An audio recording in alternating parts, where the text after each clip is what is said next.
Mais uma vez, bom dia.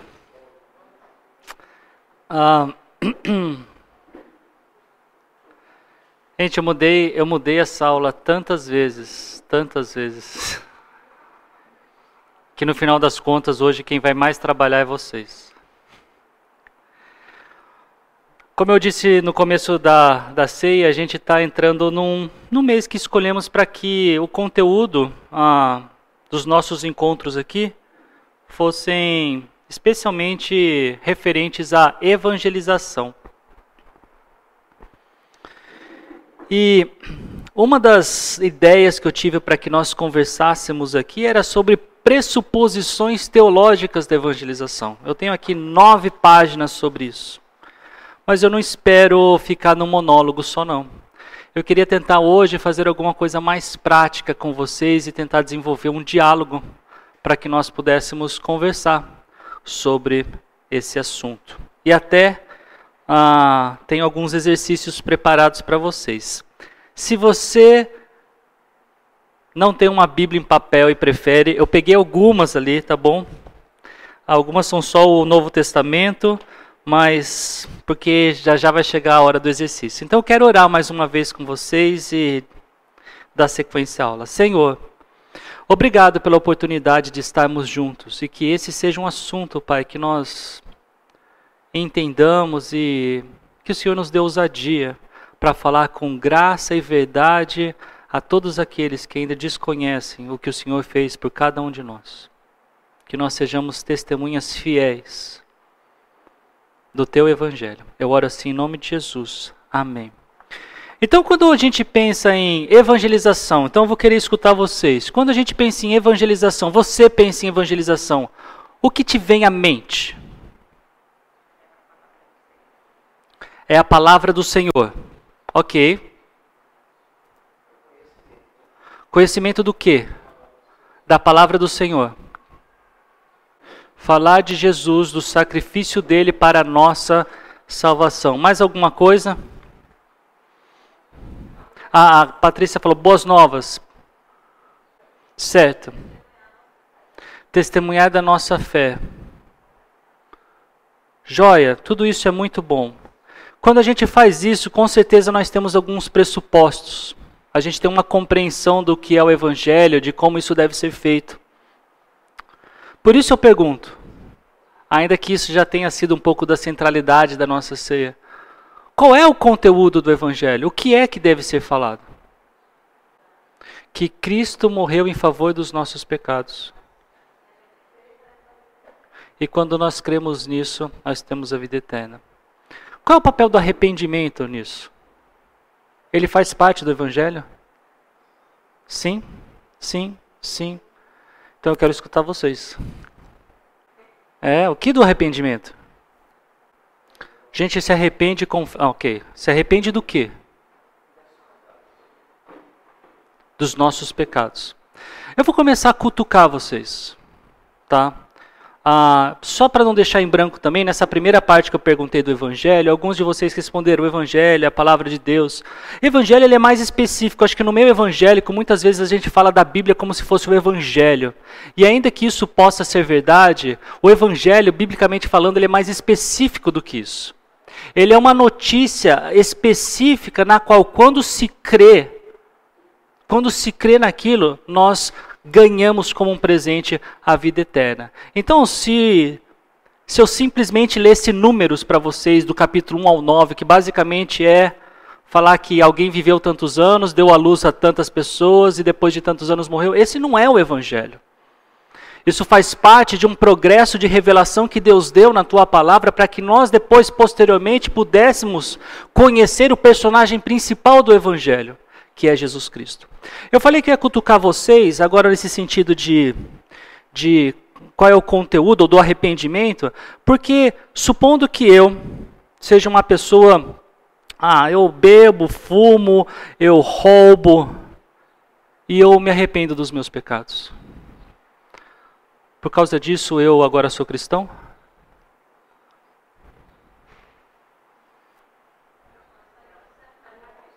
Oi, Raquel. Ok, mas vamos pensar que eu estou com um arrependimento genuíno. Eu não quero mais roubar, não quero mais fumar, beber.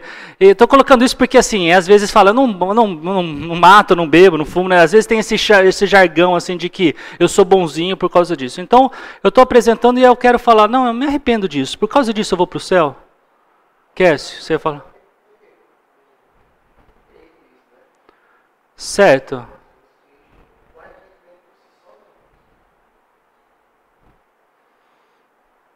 Então quer dizer que se eu não me arrepender, se eu me arrependo de ter matado 3 pessoas, isso não me dá a vida eterna. O que me dá a vida eterna? Crer. Mas então por que o arrependimento? Certo. Eu quero mostrar uma passagem para vocês de Atos, capítulo 2. Então, a gente hoje está talvez criando essas pressuposições teológicas à medida que a gente vai conversando aqui.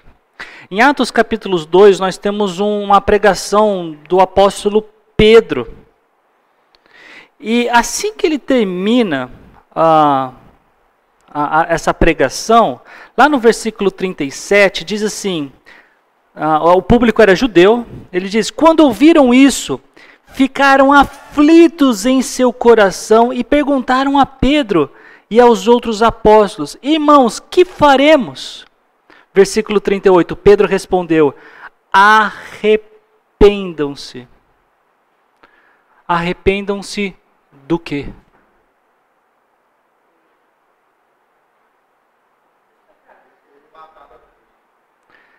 É isso.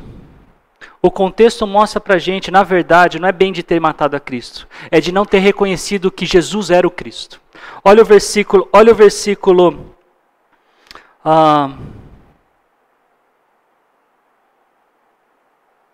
36. Portanto, que todo Israel fique certo disso, esse Jesus, a quem vocês crucificaram, Deus o fez Senhor e Cristo. Sabe do que eles tinham que se arrepender? Da mentalidade de que aquele homem que eles mataram era o Messias. Arrependimento é uma mudança de mentalidade em 180 graus. Eu pensava que isso era certo, eu mudo, isso não é certo. Eu penso que roubar era certo e eu fazia isso, agora eu penso que é errado e não vou fazer mais isso. Eu pensava que matar era certo, agora não é mais e não vou fazer mais isso. Eu pensava que aquele homem era somente um mentiroso, um profeta, um suposto profeta, mas não, ele é o Messias, Jesus Cristo. Não é por menos que o pecado que envia qualquer um ao inferno não é o fato de matar alguém, não é o fato de roubar alguém, não é o fato de adulterar com alguém. É o fato de não crer em Jesus Cristo. É a incredulidade. João, capítulo 3, que a gente tanto conhece, o versículo 16, depois ele continua dizendo o quê? Versículo 17, pois Deus enviou o seu Filho ao mundo, não para condenar o mundo, mas para que esse fosse salvo por meio dele. Quem nele crê não é condenado, mas quem não crê já está condenado por não crer no nome do Filho unigênito de Deus. O versículo... deixa, esse aqui é suficiente. É verdade sim que é o arrependimento dos nossos pecados de forma geral, mas em especial as escrituras mostram para a gente que o principal arrependimento é este, de um dia se ter Cristo como um Zé, no outro dia porque você creu, Ele é o seu Senhor. É essa mudança de mentalidade que a gente tem. Então sim, crer e se arrepender é uma moeda, são as duas facetas da moeda. De um lado você crê, de outro lado está o arrependimento.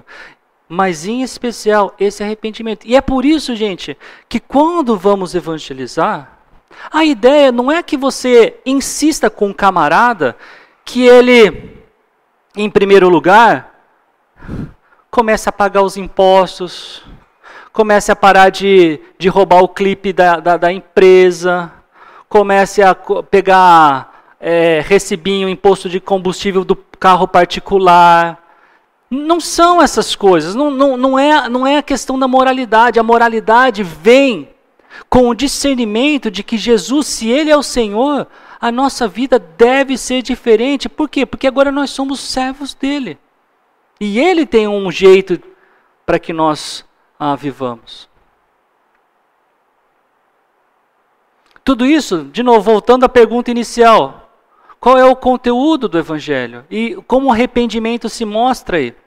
Interessantemente, João, o Evangelho de João, ele usa a palavra crer 96 vezes. E eu te desafio a procurar onde está a palavra arrependimento. Então significa que João ele escreveu um Evangelho e que no final, no capítulo 20, ele diz assim nos versículos a partir de 30. Jesus realizou na presença dos seus discípulos muitos outros sinais miraculosos que não estão registrados neste livro. Mas estes foram escritos para que vocês creiam que Jesus é o Cristo, o Filho de Deus, e crendo, tenham vida em seu nome. Se ele mal usou arrependimento, ele falhou. Se a gente acredita que arrependimento é a peça fundamental disso, ele falhou porque ele não convidou as pessoas ao arrependimento. Jesus, as narrativas de João, é Jesus convidando para que creia nele. E ele está dizendo, eu escrevi essas coisas para vocês aqui, para que vocês creiam que, João falando, porque Jesus é o Cristo. Ele escolhe 7 sinais para mostrar, pelo menos para um público judeu, de que, olha, se você for para o Antigo Testamento, quando Jesus faz água em vinho, não é simplesmente para que tenha mais vinho na festa, mas é porque Isaías escreveu que o tempo messiânico tem abundância de vinho. E para quem sabia disso, esse é o camarada que veio. Lá no Antigo Testamento fala que o Messias curaria coxos, paralíticos, cegos. Esse cara está curando as pessoas. Para uma perspectiva judaica, era olhar para aquilo e dizer, esse só pode ser o Messias.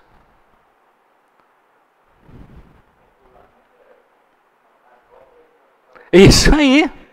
É isso aí. Marcos, ele tem um outro objetivo um pouco diferente, porque parece que Marcos, ele começa o seu evangelho mostrando que Jesus chamou para si alguns discípulos e queria que eles fossem não mais pescadores de peixes, mas pescadores de homens. E a história do evangelho de Marcos é, vocês estão vendo quem é Jesus? Vocês estão vendo o que ele faz? E agora vocês vão ver o que ele vai fazer. E com esse desfecho, depois é vocês que vão pescar homens. Os milagres serviam para testificar quem era Jesus. Inclusive é por isso que a essência da evangelização não depende da expectativa que nós enxerguemos ou façamos milagres. O milagre de fato acontece, e essa é uma outra pressuposição teológica, quando o próprio Deus transforma o coração daqueles para quem nós estamos semeando a palavra. É Ele quem vai convencer as pessoas de que Jesus é o Cristo. O nosso trabalho é falar. E é por isso que eu vou entrar numa outra pergunta. Eu não me lembro exatamente da frase, talvez vocês podem me ajudar com isso, mas é tido que São Francisco de Assis, ele disse algo mais ou menos como, e não se sabe se foi ele realmente, apresente o evangelho, se necessário, use palavras. Vocês já escutaram alguma coisa assim? O que vocês acham disso?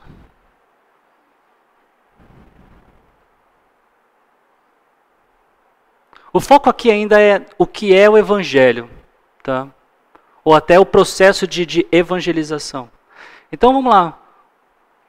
Olha, viva o evangelho, mas se necessário use palavras. Parece uma frase bonitinha, não parece?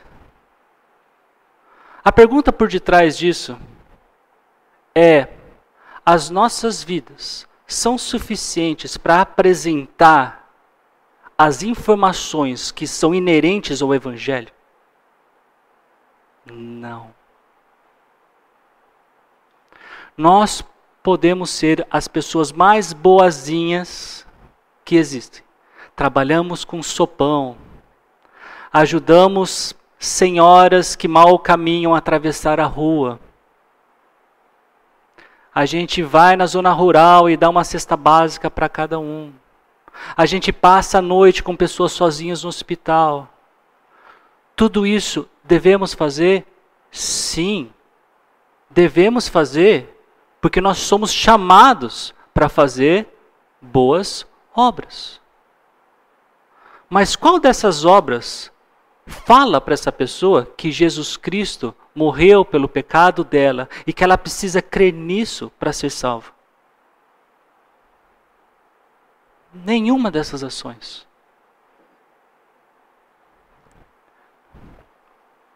Não é por menos que Romanos.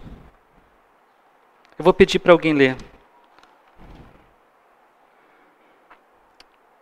Capítulo 10, versículo 17. Alguém lê para a gente, por favor.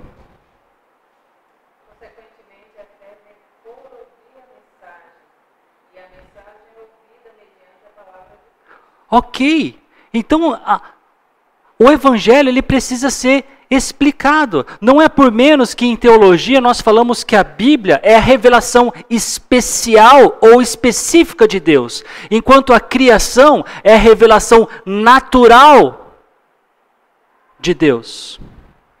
Na revelação natural, nós conseguimos enxergar a glória de Deus? Conseguimos. De diversos aspectos. Basta você olhar para um horizonte. Quem fez isso? Como é que uma sementinha desse tamanho vira uma árvore tão frondosa? Olha a complexidade humana. É muito difícil. Eu falo para vocês, tem que ter mais fé para ser ateísta do que ser teísta. E o fato é que a criação, é isso que ela faz para a gente. Ela mostra que existe um Deus. Porém, ela não mostra como esse Deus resolveu alcançar os pecadores e os seus pecados. Para isso, nós precisamos conhecer a história, que desde o princípio, Deus tem se revelado, e não somente a uma pessoa ou duas, mas ao mundo. Mais uma pressuposição teológica, porque Deus não morreu somente por uma ou duas pessoas. Inclusive, às vezes, a gente tem essa equivocada impressão, porque no Antigo Testamento Deus tem um povo que Ele escolhe para si. É Israel. E Ele inclusive fala que Israel é o filho dele. Mas o objetivo de Israel enquanto nação era que, sendo obediente a Deus, a glória de Deus pudesse ser alcançada aos outros povos, a ponto de a gente ver isso na história. Por exemplo, quando Salomão era rei de Israel, foi lá uma outra rainha e falou assim: Salomão, você é muito sábio. Salomão, você é muito próspero. Salomão, você... Não sou eu, é o Senhor que me deu isso. A gente vê que mesmo quando Ele escolheu Israel, Ele ainda assim colocou pessoas de outros povos, e está inclusive na ascendência de Jesus. Quero ouvir vocês. Quem que não era de Israel?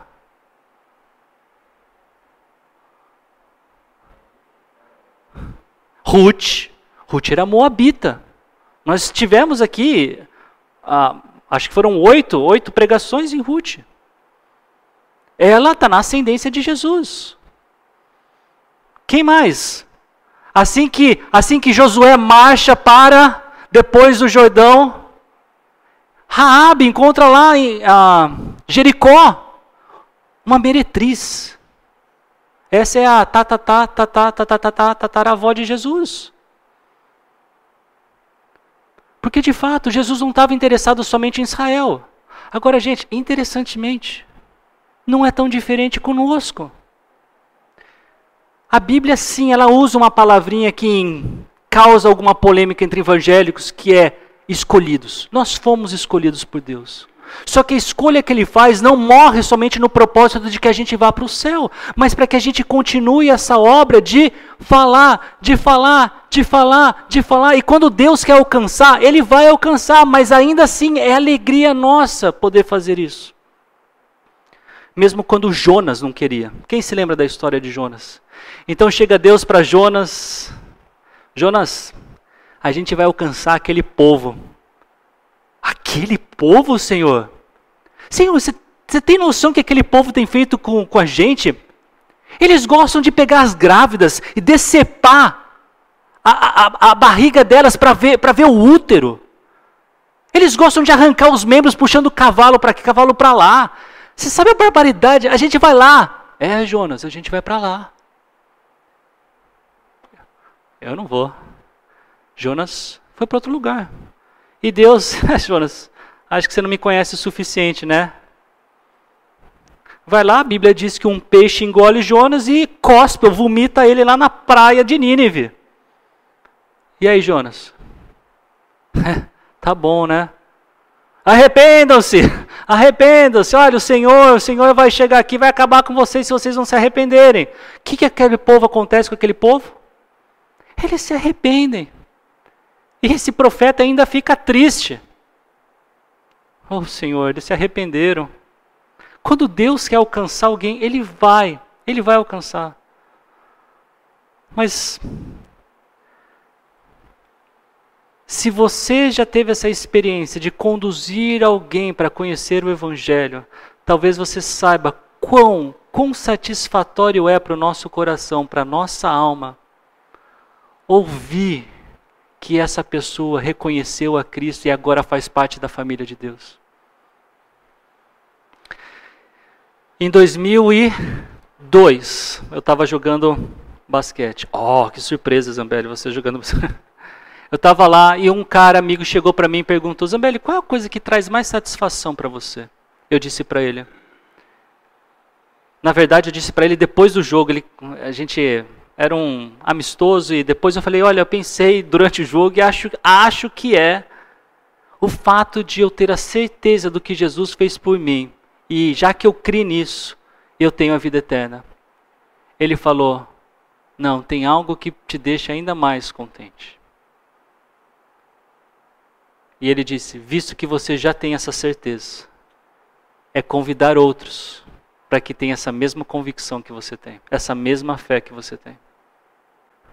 Eu não sei, como eu disse, eu estou aqui e não sei a última vez que você teve a chance, e acredito que chances não faltaram, muitas vezes faltam não a oportunidade, mas a coragem da gente fazer isso, de falar para alguém do Evangelho. E de novo, o Evangelho não é simplesmente você fazer alguma coisa, mas é que as suas ações estejam ligadas a essa verdade de que Jesus Cristo morreu pelo pecado daquela pessoa. Uma das maneiras que eu gosto de fazer isso é me relacionando com as pessoas. Eu não tenho problema com pessoas que resolvem ir em praça e falar do Evangelho, ainda que, a meu ver, muitas vezes isso tem parecido muito mais o desejo de pessoas ficarem tirando fotos e de alguma forma falar: olha o que eu faço, olha como eu fiz, do que propriamente se importando com aquelas pessoas e apresentando a verdade. Não tenho problema com nós convidarmos pessoas a vir até aqui e ouvir da palavra de Deus. Não tenho problema com nenhuma forma amorosa que a gente expresse o desejo de que pessoas conheçam a verdade. Mas eu gosto muito de pensar que no nosso contexto, no contexto brasileiro, nós somos um povo relacional.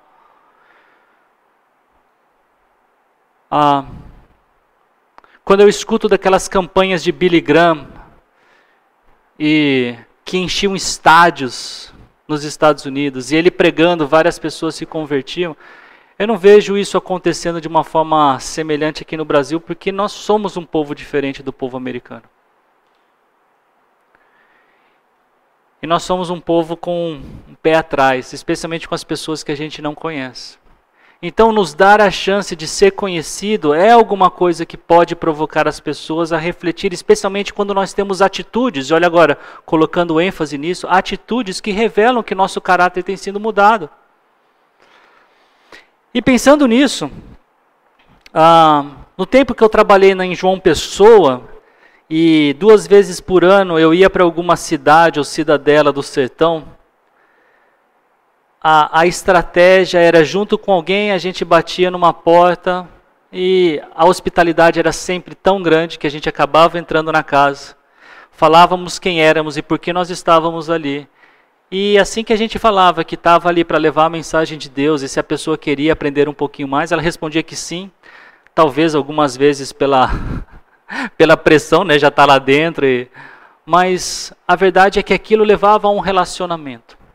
E então, o Reinaldo e eu, nós criamos um material que se chamava 5 Dias com Jesus. E por que 5 Dias com Jesus? Porque, enquanto missão, nós não tínhamos dinheiro para comprar uma Bíblia para cada casa que a gente entrava. Eu nem sei, peguei uma Bíblia qualquer aqui, mas eu vou chutar que uma Bíblia dessa deve custar cerca de R$100. Mas a gente podia dar o Evangelho segundo João em cada casa. Então, nós desenvolvemos um material que chama, na verdade, 5 Dias com Jesus. Recentemente, eu e o Rogério, a gente estava tentando transformar ele em 3 dias. 3 dias com Jesus. Tá? E por que eu estou falando isso para vocês? Porque eu queria que vocês fizessem um exercício aqui. Nesse 3 dias com Jesus, o que eu quero que vocês façam agora é que vocês juntam, pelo menos em dupla, tá?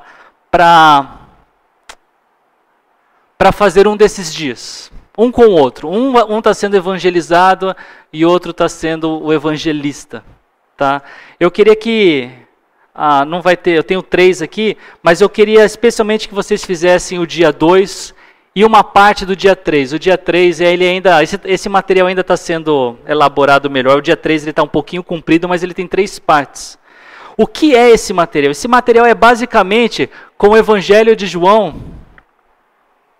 Com o Evangelho de João é uma pergunta do tipo assim. Peguei aqui. Leia João 6,33 e responda. O que o pão de Deus faz? Vai lá em João 6,33. Vamos lá.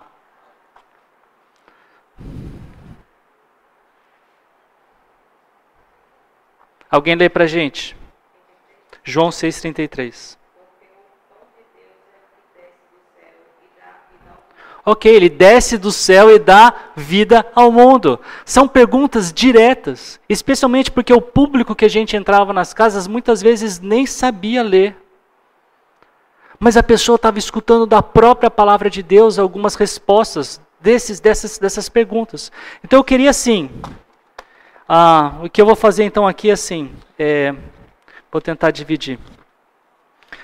Eu vou passar o dia 1. O dia 1, na verdade, ele responde uma outra pergunta, que na verdade também seria como é que eu chamei? De pressuposição teológica. A pergunta do dia 1 é, do que precisamos?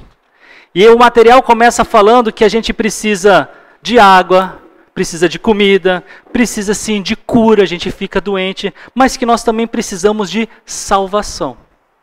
E aí no dia 2 a pergunta é, quem é Jesus? E baseado no começo do Evangelho de João, muitas das coisas no começo do Evangelho de João, a pessoa vai percebendo, quem é Jesus? Jesus é o próprio Deus.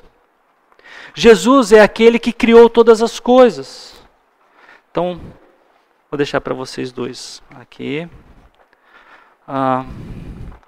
Arruma uma dupla aí. É o começo do 3. Esse aqui é o começo no segunda parte do 3. Terceira parte do dia 3. Então, para quem eu já entreguei, pode começar. Eu vou dar aí cerca de 10 minutos, tá bom? Então, de novo, o que eu quero que vocês façam. Perguntem e respondam, tá bom? Como eu disse, um pode ser o evangelista, o outro evangelizado, mas se quiser, claro, os dois podem perguntar, procurem a resposta.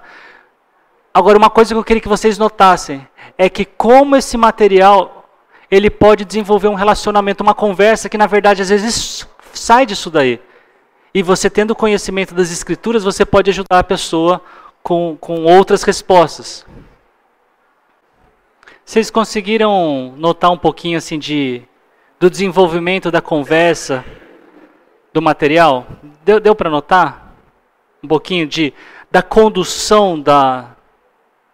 É claro que cada um de vocês pegou um fragmento do negócio, né? Mas a ideia é que durante cada dia, e na verdade o material original é esse daqui, ó, 5 dias com Jesus. E onde a intenção é realmente criar esse relacionamento com a pessoa e conduzi-la a uma compreensão de quem é Jesus.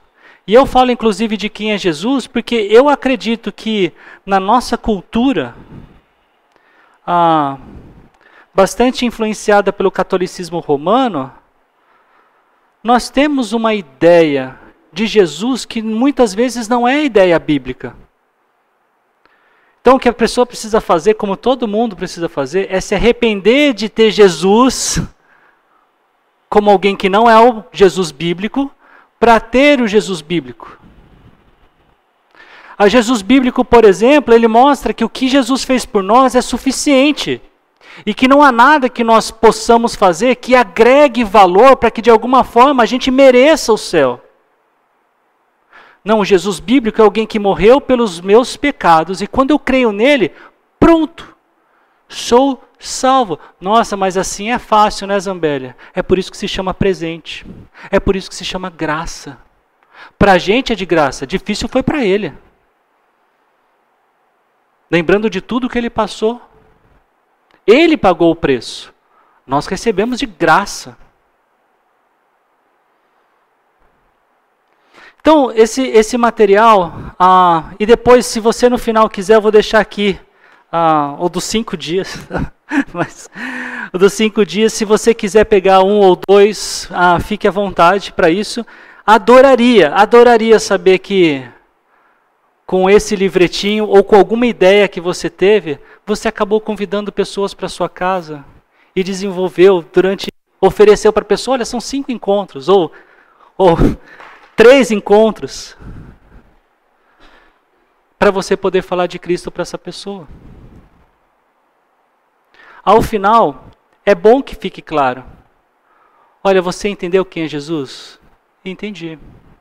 Você crê nele?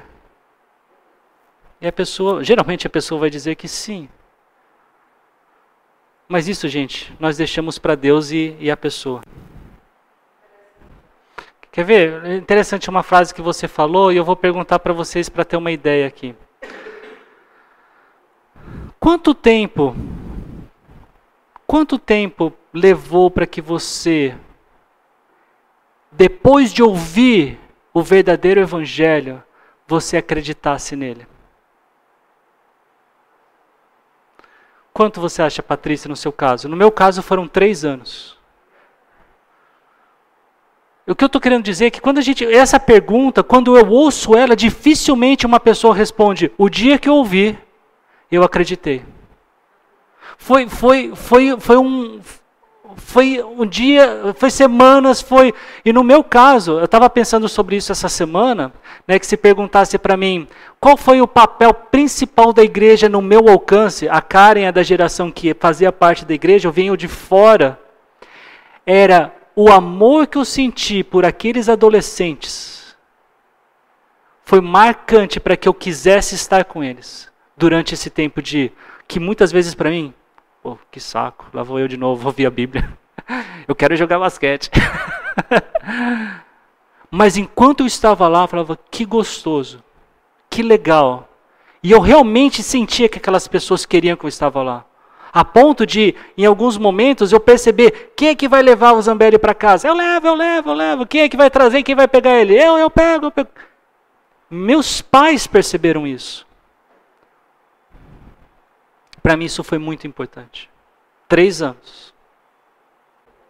E provavelmente, pensando nessa história em específico, o ladrão de alguma forma, o criminoso, né, ele conhecia mais de Jesus. Porque ele diz para o outro, né, olha, esse aí não fez nada. Nós estamos aqui porque fizemos alguma coisa. De alguma forma, ele sabia que aquele homem que estava ali, ele não tinha conhecido somente, ele provavelmente ouviu falar de Jesus, mas ele sabia o suficiente para fazer afirmações. Aliás, é muito legal estudar esse texto pensando o que ele sabia, quando a gente pergunta o que é o Evangelho, o que nós precisamos saber para poder depositar fé. Esse criminoso, ele fala várias coisas. Ele fala que Jesus não tem pecado, ele fala que o reino dele não é daqui, ele sabe que ele tem poder para transferi-lo desse reino para um reino maior e melhor. É legal quando a gente pega assim, você percebe esses momentos e vê que qual é a essência do Evangelho. Raabe, mas como assim Raabe foi fazer parte de Israel? Por quê?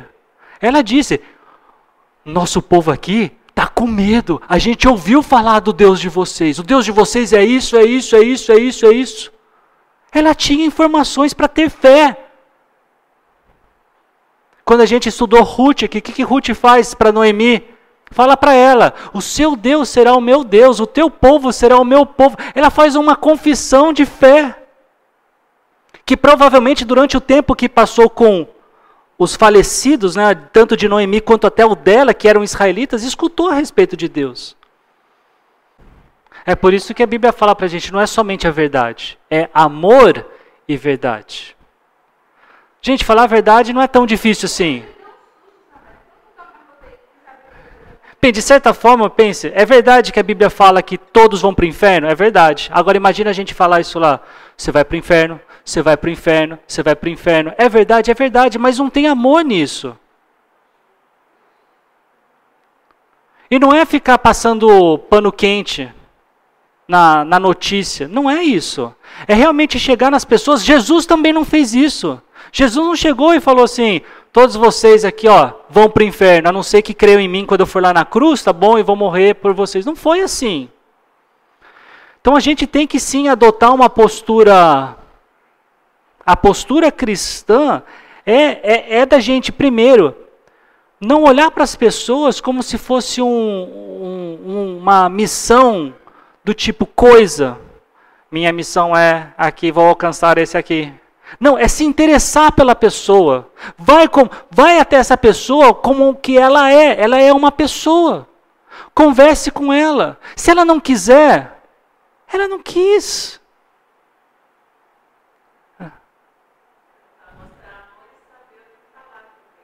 Claro, essa é a verdade. É saber a verdade. E isso é muito perigoso. Por quê? Porque aí a pessoa já acha que é cristã, que é crente no Senhor, vem para a igreja e desliga o botão das informações que precisa para crer e age como se fosse cristã, mas a pessoa não é cristã. Isso é um perigo para a igreja, um perigo para a comunidade. Então, quando a gente falar, a gente tem que saber o que falar. E, mais uma vez, não precisamos ter pressa no sentido de eu vou falar tudo o que eu tenho que falar hoje. Em vez de ter pressa, tenha amor pela pessoa. Sabe, eu acho que a palavra-chave na evangelização, a meu ver, é intencionalidade. Naturalmente, nós não fazemos isso. Nós temos sim que tá com a mente ligada, sabe? Eu vou fazer isso para ter uma oportunidade para conversar com essa pessoa. E ao conversar com essa pessoa, eu não preciso chegar e, de novo, falar coisas duras e difíceis. Tem outras coisas duras e difíceis que a Bíblia mostra para a gente, que a gente só entende conforme a gente cria um relacionamento com Deus.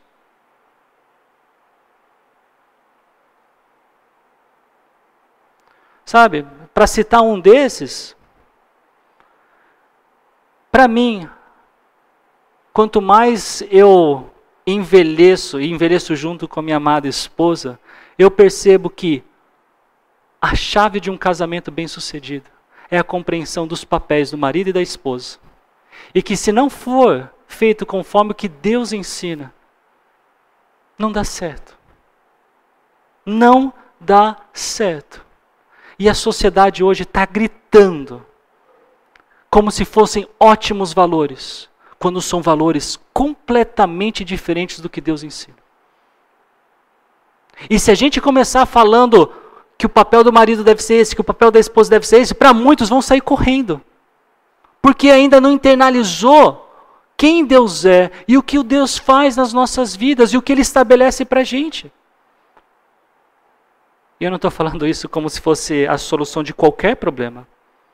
Mas para mim, no nosso momento, parece ser extremamente importante que até noivos entendam, sem a compreensão desse papel, o casamento provavelmente não vai dar certo.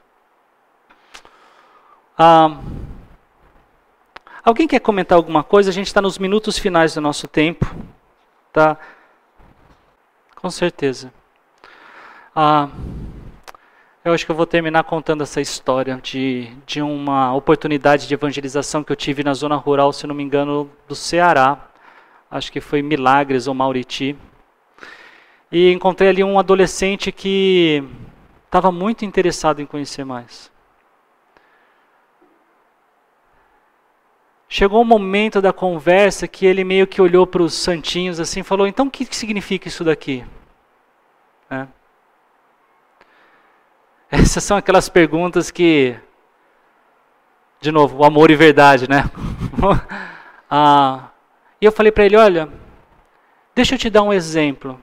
Porque você costuma rezar para esses santinhos? Ele, olha, eu costumo.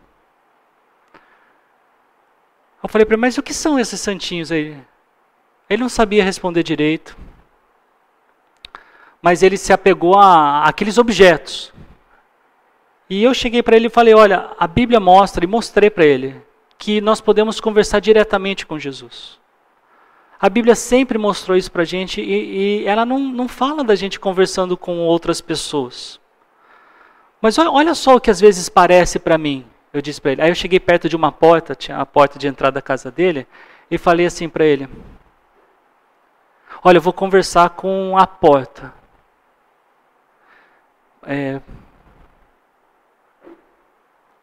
Deixa eu voltar um pouquinho antes. Ele chegou e falou assim, não, porque eu rezei para tal santinho e aconteceu. Eu falei, mas será que não aconteceu porque quem escuta realmente ouviu o seu pedido e recebeu de dar? Ele ficou pensando. Aí eu fui para a porta.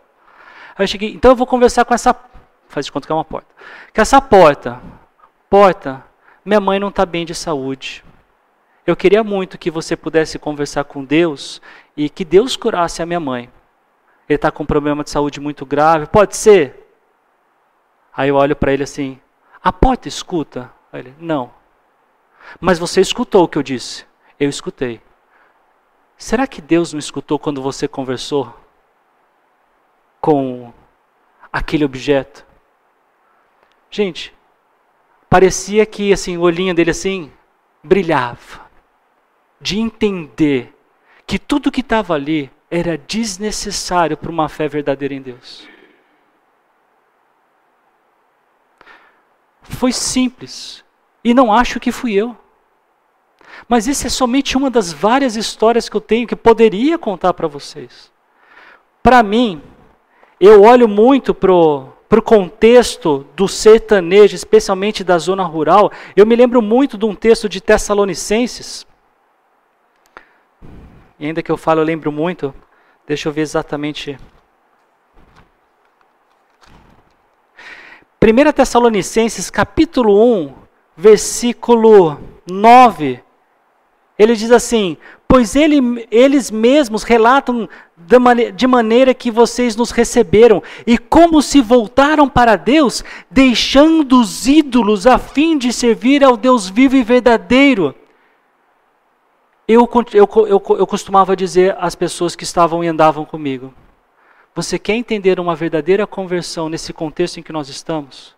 É quando aqueles santinhos que toda casa tem, saem de onde elas estão. Teve um desses, usando os 5 dias com Jesus. Quando eu chego no 3º dia para conversar com a pessoa, eu olho para a parede que estava cheia, não tem mais nenhum. Para mim, aquela pessoa entendeu e creu. Era uma manifestação sólida, concreta da fé dela. É muito importante que a gente ame as pessoas, para que no poder do Espírito, de alguma forma, a nossa didática influencie positivamente na compreensão dessa mensagem.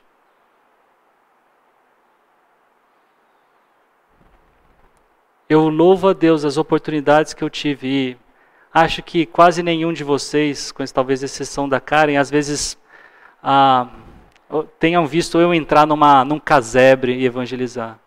Talvez, às vezes, as minhas palavras rebuscadas aqui apresentem um Zambelli que não é, gente. O Zambelli que entra numa casinha para conversar com a Dona Maria, seu Chico, para falar do Evangelho. A gente está num contexto aqui hoje da Igreja Batista Fonte, da Escola Bíblica Dominical. Por isso até convido vocês, vamos para Quixaba, vamos para o Riachão, vamos para algum povoado e vamos entrar junto numa casa. E vamos falar dessa simples e amorosa atitude de Deus, com simples palavras que podem conduzir essas pessoas à vida eterna.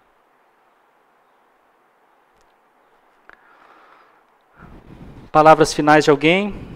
Para a gente terminar aqui, tá bom? Só estou passando para ver se eu esqueci alguma coisa. Eu não esqueci, eu só não falei muita coisa. Um dia eu quero escutar mais de vocês, vocês já sabem. A pergunta que fizeram para mim foi: você tem certeza que você tem a vida eterna? E eu respondi que não. E a pessoa falou: então você não crê em Jesus, porque Jesus disse que quem crê nele tem a vida eterna. E esse para mim foi um divisor de águas. Não sei qual é a história específica sua que te fez considerar isso, a sua submissão, o seu serviço a Deus, a sua submissão a Ele. Mas que a gente possa então ser esse instrumento de Deus para falar. Claro, vamos agir, mas vamos falar. Vamos falar desse Evangelho que um dia nos alcançou, de um Deus que tem o desejo de que todos conheçam essa mensagem. Senhor, muito obrigado pela oportunidade de juntos conversarmos, observarmos algumas questões importantes a respeito da Tua Palavra aqui dentro desse tema de evangelização. Foi o próprio Senhor Jesus Cristo que ordenou para que fizéssemos discípulos de todas as nações. E nisso, Pai, a gente fala do Evangelho, batiza os que creem e continua ensinando tudo aquilo que Jesus ensinou para que nós guardássemos. Pai, nos dê um coração ousado, corajoso e amoroso para falar a verdade que o Senhor apresenta na Tua Palavra. Nos dê esse desafio, Pai, esse desafio de viver uma vida ligada aos propósitos que o Senhor tem para cada um de nós, mas mais em específico, o propósito de que nós sirvamos como instrumentos do Senhor para semear. Algumas sementes não vão cair em solo fértil, mas isso a gente deixa para o Senhor cuidar. Que as almas, que as pessoas para quem a gente conversar, com quem a gente conversar e falar da Tua Palavra, elas possam pelo menos entender. O crer, Senhor, a gente deixa com o Senhor, na expectativa de que essas pessoas, sim, além de entender, elas creiam e consequentemente façam parte da Tua família, façam parte de uma comunidade e sejam talhadas, Pai, para serem mais como Jesus Cristo, nosso Salvador. É o que eu te peço, em nome de Jesus. Amém. Tenham todos um bom domingo, até mais tarde.